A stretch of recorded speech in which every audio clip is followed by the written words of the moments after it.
control M? L. Yep, that's good. Thank you. So I realize I feel I can pray because, first of all, I don't have a British accent. I don't have a PhD, and I'm the only thing that's standing between you and lunch. I try to breathe, talk fast as much as I can, and entertaining, but you'll be the judges of that. I usually hate it when people talk in length about sponsoring companies, but I do have to do that for a couple of seconds. The company easy-forex has been established by Israeli founders, but it is a Cypriot company where about 2/3 of the company is operating out of Limassol in our headquarters. There's only one other person that speaks Hebrew outside of myself, so it's really a multinational company. We have people from China, from Middle East, from the US, from basically all over. This is my personal venture. We moved all of us from Israel about 3.5 months ago. This is actually taken here. As you can see, I'm a one-trick pony. I only know how to do girls. And I want to share with you a quick story that's going to be relevant. We live in a nice village up in the slopes or towards the Trodos called Sunni, if anybody knows. And there's a nice village at the bottom of the hill that's called Cantu, which, you know, we do some shopping every once in a while. First week I'm there, I found a small fish shop, and I love ceviche. So I walk into the shop and I say to the guy, I pick one of the fishes and I say, could I please have ceviche out of this fish? He looks at me, ceviche? So sitting there, I'm trying to figure out, I said, you know, you need to cut the fillet of the fish and then you cut it to pieces. He looks at me, he doesn't understand. He says, where are you from? I said, Israel. He says, hold on. He goes, he brings 2 people. One of them speaks really good English. He says, what do you need? He said, ceviche. He looks at me in astonishment, right? Aha, I said, in a light of enlightenment, I need something that looks like sushi. Sushi? What's sushi? You know, when you cut the fish raw, you eat them raw. So, why do you want to eat the fish raw? 5 minutes later, I find myself wearing an apron, holding the knife, cutting the fish, showing him, this is ceviche. I said, what do you do with it? Said, you know, you put some lemon on it. Why am I telling you this story? It's because think about this guy living in Cantu, opening the shop 5 kilometers away in Sunni. Different crowd. People that live in Sunni are mostly international, Russians, British, some Israeli, very few, obviously. But if I would walk into a store there, what kind of service would I expect from somebody that's operating there? Okay? 5 kilometers difference, but total different experience, as one of my esteemed colleagues said. I would be expecting different things. I would be speaking different language. I would use different terms, etc. So I'm going to break a myth here, and I'm going to claim something. Before I do that, I'm going to give you a teaser. I'll just run quickly over my background. I've been in a variety of companies. I started in Israel as a computer programmer. I was your ultimate geek. Then I joined Israeli Defense Forces and served for 7 years, predominantly in computers training. In my last role, I was in charge of all the computer training of the Israeli Defense Forces, how to program courses, software development, etc. I then discharged at 92, and between then and 2001, I held a variety of positions in sales and business development in startups and in big corporations. I've seen one company go public. I've seen one company go public as a big corporate, which is Amdocs, which some of you may know. I was a sales director working in North and South America. I was in one startup company that did voice over IP. Unfortunately, end of the internet bubble. So we grew from, within 3 years, we grew from 8 employees where I joined. And I was in charge of sales and marketing and business development outside of the US. We grew from 8 people to about 200 in something like a year and a half. We raised $40 million. We went through about 50. Company crashed just before going on a public IPO of $1 billion. So some of the things that I'm going to share with you today are really based on hard life experiences. A lot of failures, but if I'm standing here, hopefully a little bit more successful. I did 5 years in venture capital and private equity, and during that time I worked a lot with startup companies. And you know, when I was looking at the video clip that was shown here at the beginning, I thought that the CIM is really a great, successful venture. It started as a small startup here many, many years ago, and has grown to be such a successful organization that is working internationally. So you guys really had a successful exit, so to speak. So that's a great kind of business that everybody should clone, copy, learn from, etc. But I was dealing with a lot of this in Israel. And then I had spent a couple of years with Market, which is today a $200 million internet company. I helped to set it up. I was one of the founders. I then moved to 888, which is a publicly traded gaming company operating globally. I was vice president for North and South America. I won't go into travel. Habaneros Marketing is an agency that I set up. easy-forex was a client of mine who were providing outsourced CMO services to companies, working with a variety of small and big companies. easy-forex was a customer, and I feel fortunate that they offered me to actually join in full-time. I just put the numbers here. When one of my colleagues saw the slide, said, you know, it looks like you're an accountant. You know, there's no way you could fit all this, but I actually did. I started very young. I started when I was 16. I think I look younger than my age, and I mastered parallel tasking as well. So, you know, I didn't do all of this. But I'm always at the intersection between education and the business world, which is where I love to be. And I'm really extremely excited and happy to be here today, you know, having an opportunity to talk for an organization that is involved in education. So these are places that I've been doing business with and actually physically, you know, visited and talked to people and met and everything, which I think helps me feel a little bit qualified to share some of the insights that I'm going to share with you. So I have a confession. I stole these 5 from my esteemed professor Hollensen here. Because I also did my research and I wanted to make sure that I don't forget anything. And I think this is brilliant. I can only be sorry that when I was going to school, this was not my textbook. So these are the stages, right? I'm not going to repeat them, but here's the thing. And now I'm coming back to my story about this guy in front of me. Is this really necessary for global operation? What does it mean, global operation? I mean, some of you are standing here, sitting here, and thinking, well, you know, I either work for a global operation, or if I want to be successful, then maybe my company needs to go global, especially given the, you know, the crisis that is happening right now. And coming from another very small country that faces a lot of crises, we also, you know, like you, Israel has crises, we probably have them like 3 a week or something like that. So, you know, scarce resources, no natural resources. We only have what God gave us between our 2 ears. And you're born in Israel, you know, like one of my other colleagues here, again, Professor Hollensen said about Denmark. You know, you're doomed to travel. You're doomed to do business with other people in other countries once you pick up certain industries. I chose high-tech. I knew that I had to live in Athens, which I did for many years. So, what is it about going global that's so scary? Why do we all feel that, you know, this is like such a task that is going to be hard for us? I'm going to break this myth. I actually claim that I'm only going to share it with you so far as I have this insight. Are you ready? Here it is. And here's where I come back to the fisher, to the fish guy.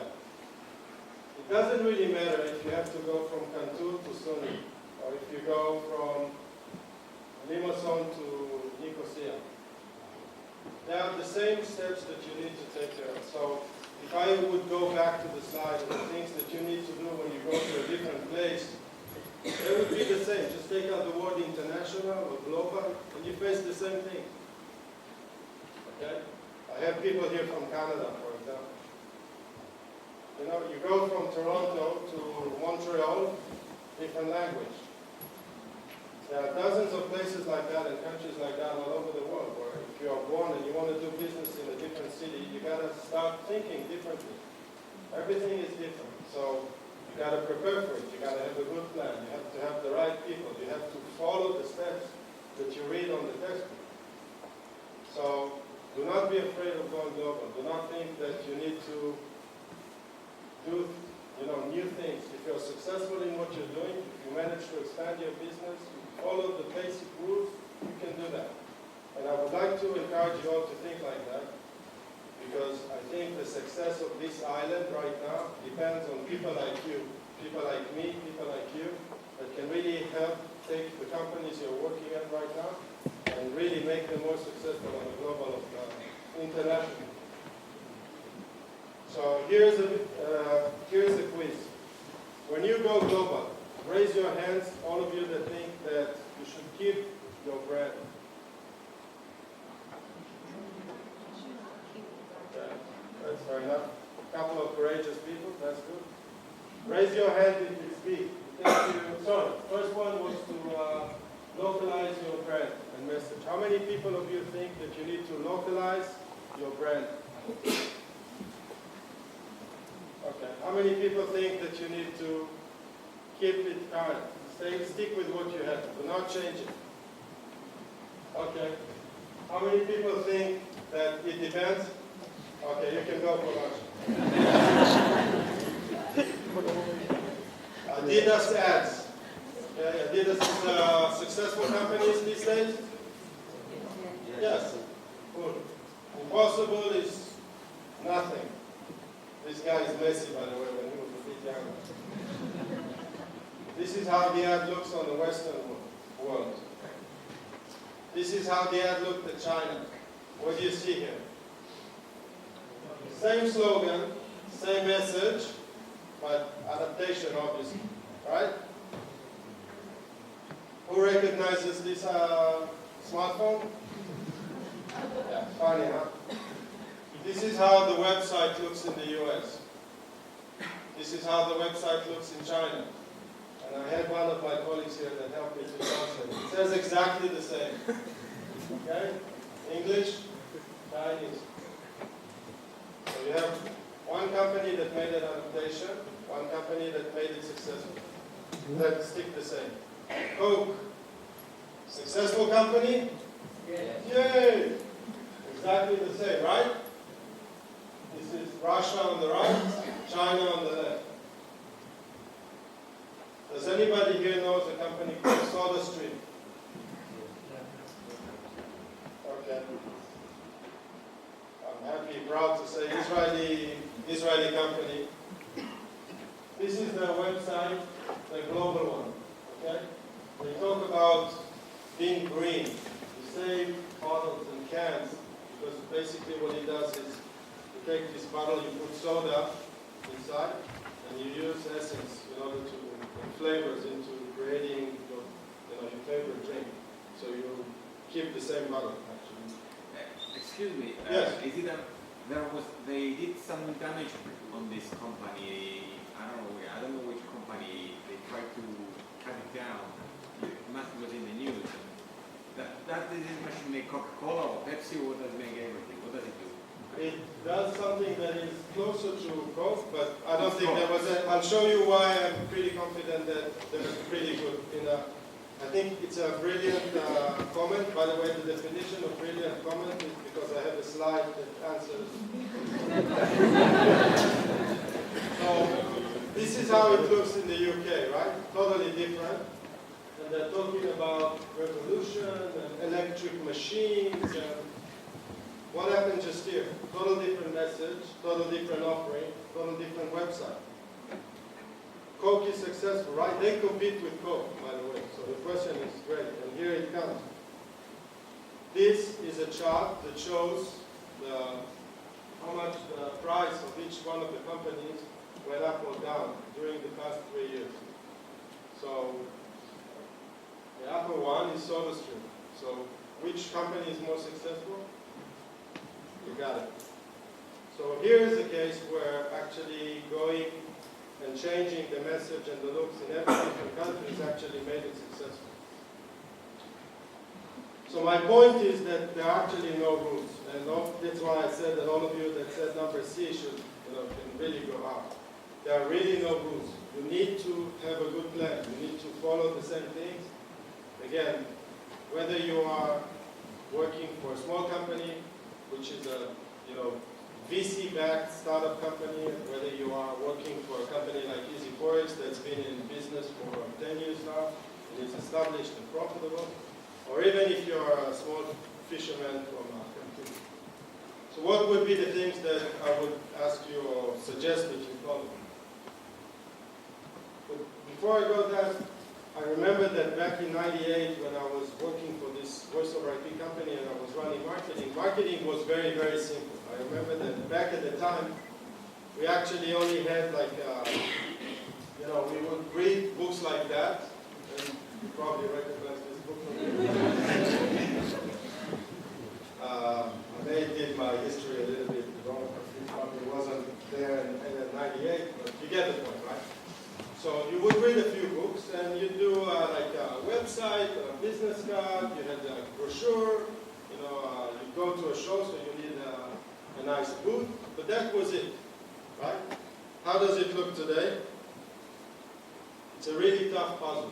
If you want to build a successful marketing operation that is working internationally, or if you want to go from one place to another, you have to have a few things ready. So here are a few components that I would, I'm sure that if you look at it, nothing's going to surprise you, except for maybe one thing. Local people. So you guys, I lived in different countries. I was living for 4 years in Iran when I was young. I was living for 2 years in Australia. I was living and working out of the US. I'm living here now for 3.5 months, which is nothing. But regardless of how much time I lived in a certain place, I always felt that there's nothing that I can do in order to fully understand the mentality of the local people. Even if I stay here for 5 or 10 or 20 years, I'm not going to fully understand it. So you can never sit in one country or in one place and say, I'm going to make decisions that are going to influence people that live there because I know what's good for them. That's not going to work. So always use local people, whether you bring them and hire them to sit next to you, or you use people on the ground to assist you. Marketing infrastructure, I'm going to talk about this one, but marketing has gone dramatically, like one of my colleagues here said, changed so fast. And technology is a big part of it, up to the point where if you go online today and search, you will find that there's a new term that people are discussing. It's called CMTO, which is Chief Marketing Technology Officer. Because right now, in order to be successful in marketing, you need to use so much technology that these things actually merge together. So you may want to take a closer look, not during this presentation, obviously, but in the next coming years, how these two things will merge. And if you want to do yourself a favor, if you want to keep time, especially if you're going to the digital marketing world, you may want to pay attention to this one. Obviously, if you're going global, you want to use local agencies to do everything. And I'll show you some examples of what happens if you don't do that. And obviously, you want to have the right budget for this. So here's why technology is impacting and why you need to master things. And here's why you need good agencies to help you. Has anybody seen this chart before? Good. This is a map of just display advertising. So this is just one channel inside of marketing that talks about display in the digital world. All these squares that you see in front of you are different technologies, kinds of technologies. And if you want to do your business really well,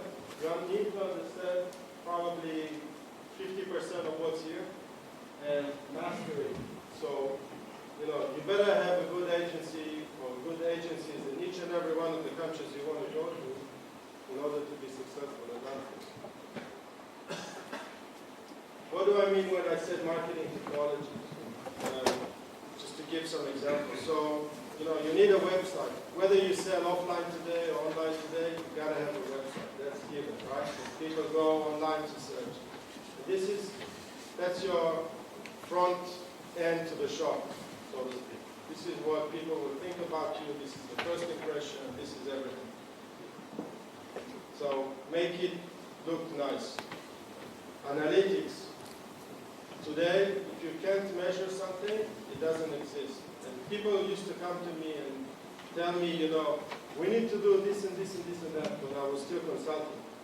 And one of my characteristics is that I always challenge things. I take something that, somebody says with an exclamation mark and I actually turn it into a question. Said, really, why is that? Show me, prove to me. If you cannot back it by data, if you cannot show actual proof, then I don't care about it. So if you want to be successful, you need to start measuring things, making decisions by numbers, not just by which a lot of people. There's a variety of things that go, for marketing automation. There is CRM software, and there is lead generation, and I'm not going to curse you with all these things, but make sure that you have everything, email marketing, tightly together.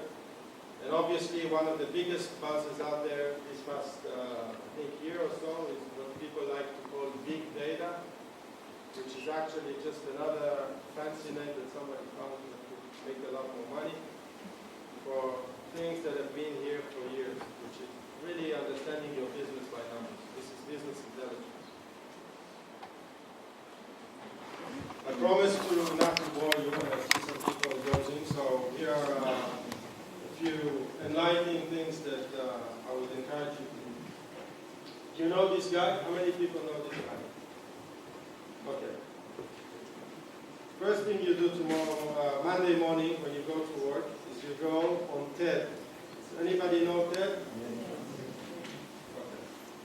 You just do TED.com.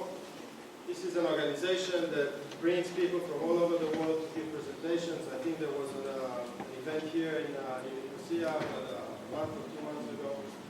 This guy is brilliant, American guy that came up with something that says, always starts with why. And he says, people buy into why you do things, they don't buy the what you do. So if you think about Apple, for example, why do you buy Apple? Are they the best computers out there? Not necessarily. But we all want to be part of or hold an Apple device somewhere. Because Apple says, we make computers, we make great computers that challenge everything that everybody else does. You remember, think differently? So if I'm a holder of an iPad or an iPhone or whatever, I think differently. I'm a different person. I do things great. I want to be part of that. That's the emotion that they want to create. They sell me the why. They don't say, we make computers. You want to buy a computer like everybody else is. They say, think differently. Okay? The message is completely different. Always start with why. How does it look? For example, at easy-forex, we don't call ourselves easy for nothing. We say, we work very hard to make it easy for people. Easy to trade, easy to work with us, easy to work. Even, we try to live our values inside the organization. So when people don't behave in our organization based on our values, we tell somebody, we say, hey, you're supposed to make it easy for me to, get my promotion out. So help me, please. Test the relevancy of your core values. Okay? You all have brands. All of your brands have values. You need to test their relevancy in each and every one of the countries or regions you're going to. I'm going to skip through this. Obviously, you need to brand it and package it and test everything, the whole lot, when you go to a different place. You need to have your relevant go-to-market strategy. That's given. How many people here know this guy? That's fine. Don't feel bad about it. This is my father-in-law. And he taught me one very simple thing. He said, plan. I asked him once, he owns a big house in Tel Aviv, which is like 100-year-old and years old, and he has to renovate it every few years.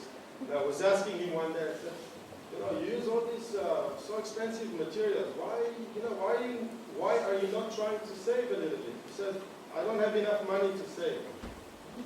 So when you go somewhere and you make a good plan, make sure that you have the budget. Do not try to save in unnecessary places, or else you will end up spending a lot of money. Make sure that your offer is attractive. I swear to you, this is a real picture I took not far away from my home. Merimi village. This guy has the best business ever.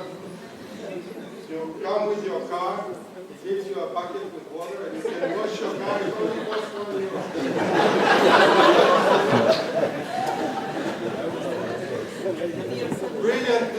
Brilliant. I'm sure that with the current situation, the place is packed. Right? I don't know how many of you can see from afar, but this is actually an ad that was taken and advertised, an advertisement in France.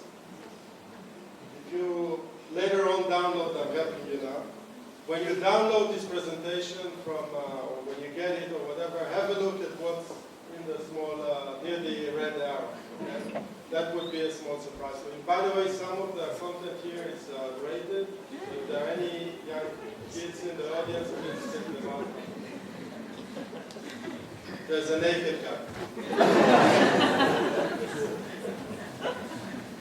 So you need to have the right mix when you in your different channels, marketing channels, you want to have the right mix.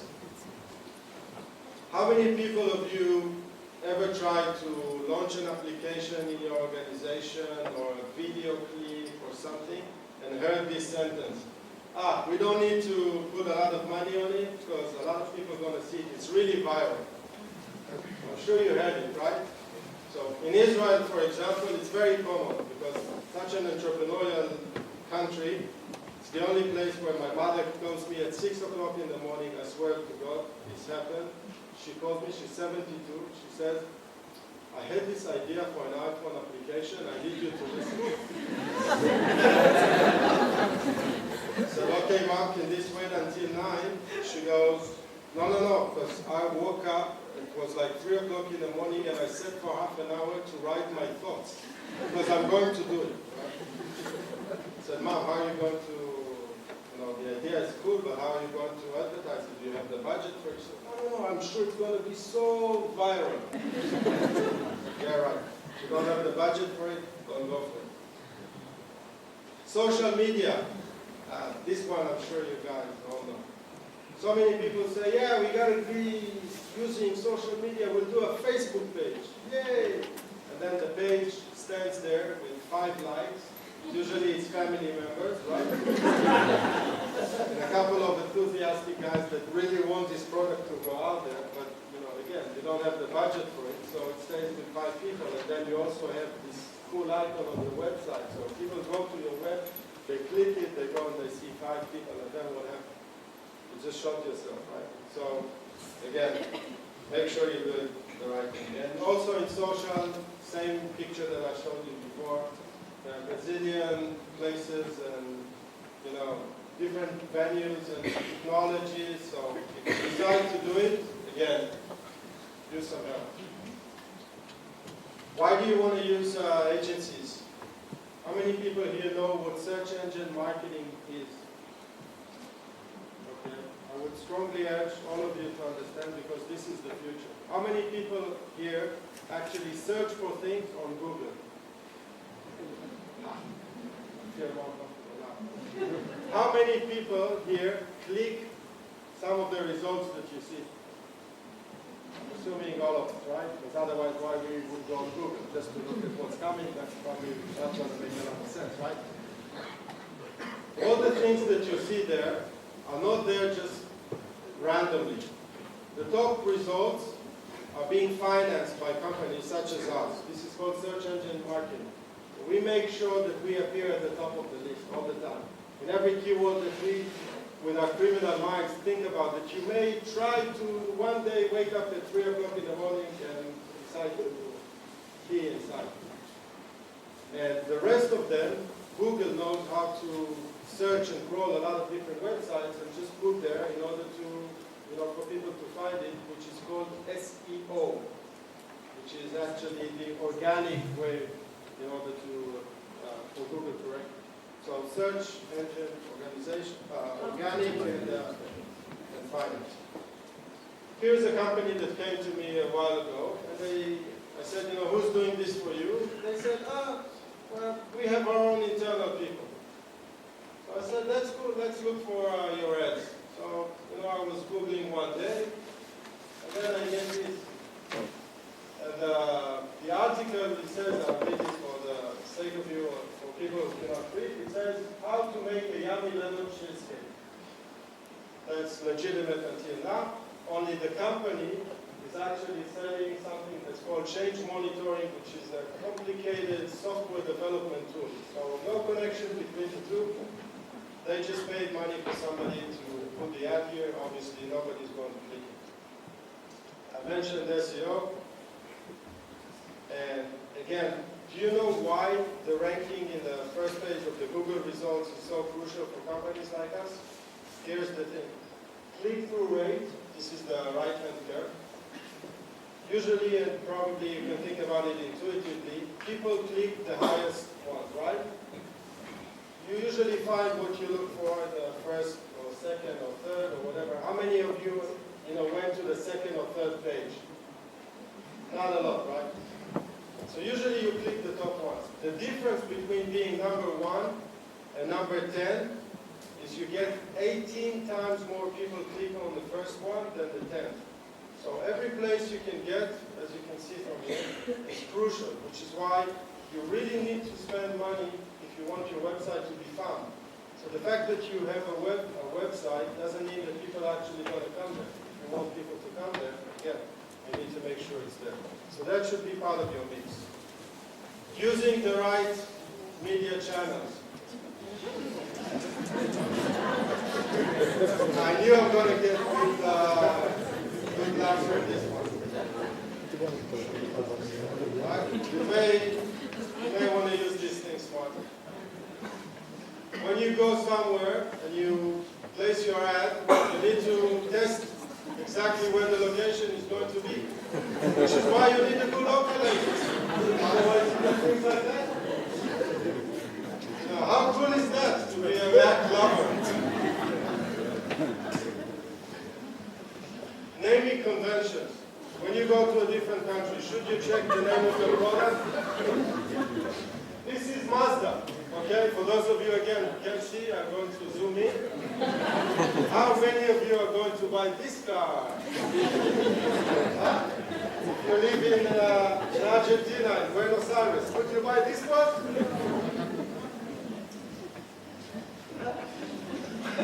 I love this one. Who knows what that is for? Glasses, right? Nice. Here's another one which I think is even better.